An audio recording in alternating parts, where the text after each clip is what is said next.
Welcome back to On the Line. I'm your host, Juan Roque, with the Rhino, Ryan Knowles. And of course, we are now talking Heroes and Zeros, our favorite segment. And I'm sure everybody's been anticipating Rhino on the edge of their seats to find out who was hot and who was not. And I'll get it started.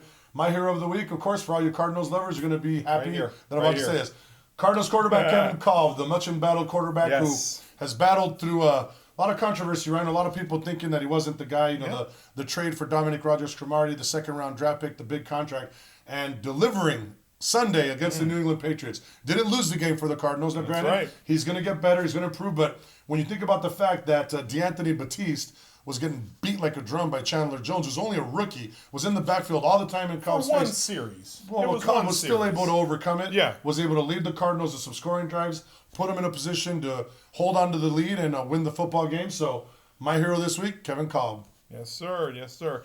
And, you're still my hero. He was my hero last week. Absolutely. 2 weeks in a row. So, very cool. Definitely my hero of the week, though, this week, the Stanford Cardinal with their upset win over the USC Trojans. Wow. Really shutting up a lot of critics. I mean, no one had Stanford winning this game, first of all. A lot of people I heard say that this was actually the best collection of players for USC. That's the overstatement of the year. I think, right? Now it is. Now it is for sure. They were pretty much just gonna walk into the national title game against whoever won in the SEC, and this definitely throws a wrench into the BCS, especially for USC, considering they still have Oregon, Notre Dame, UCLA, and of course ASU. That's why they play the games. The end of the That's year. why they play the games. This is proving once again how much parity there is in college football.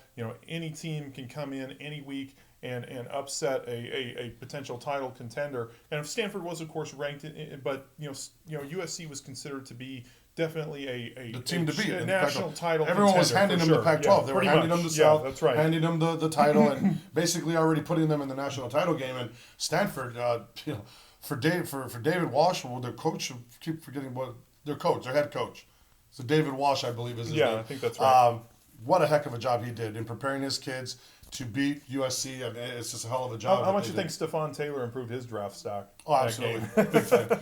Big time. All right, let's talk about who was not on point this week, Rhino. Let's start with you. Who's your zero? Oh, man, this one's an easy one for me. Just from a sheer selfishness standpoint, Washington Redskins wide receiver Josh Morgan throwing the ball at Cortland Finnegan. He came up short for a first down. Finnegan made a heck of a play.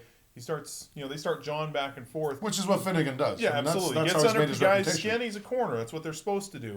And Morgan chucks the ball at him right in front of the Stupid referee. play. They get called for a penalty. A 47-yard field goal to take the lead in that game gets our tie. I can't remember for the life of me. Gets moved back from a 47 to a 62-yard field goal, which Billy Cundiff misses, and the Skins lose to the Rams. 62 yards is, it's a prayer. Yeah, You're on a prayer. St. Louis definitely played well enough to win that game, but so did Washington. And with RG3 leading them down the field, Josh Morgan's supposed to be like this, one of the big free agent acquisitions. Did nothing to help his team really in that game against St. Louis. His selfishness cost them a shot at victory, and it was that to me is going to be a zero every single time. No matter when you let your emotions get the best of you like that and cost your team that much, especially against a team that you really should beat. Right, and my zero for the week is very simple. The NHL. After 2 years in a row where we've seen labor strife in the NFL with lockouts, the NBA lockout that cost them games this season, now the NHL making it a trifecta. Locking out the players right now. We are in day 2 of the lockout. No end in sight for this, and just really just got to shake your head at all the examples that they've had in the last couple of years of labor strife and how it's affected their leagues. And here's the NHL doing the same damn thing. Last spring, of course, on this show, we were all about the Coyotes, and we were broadcasting at Devil's Advocate. No, they may not even play this season. Yeah, we were broadcasting Devil's Advocate during the playoffs. We were big supporters of the Coyotes, and to not see them be able to come back, is very tough. And this is the second labor stoppage. Of course, they had one back in 2004.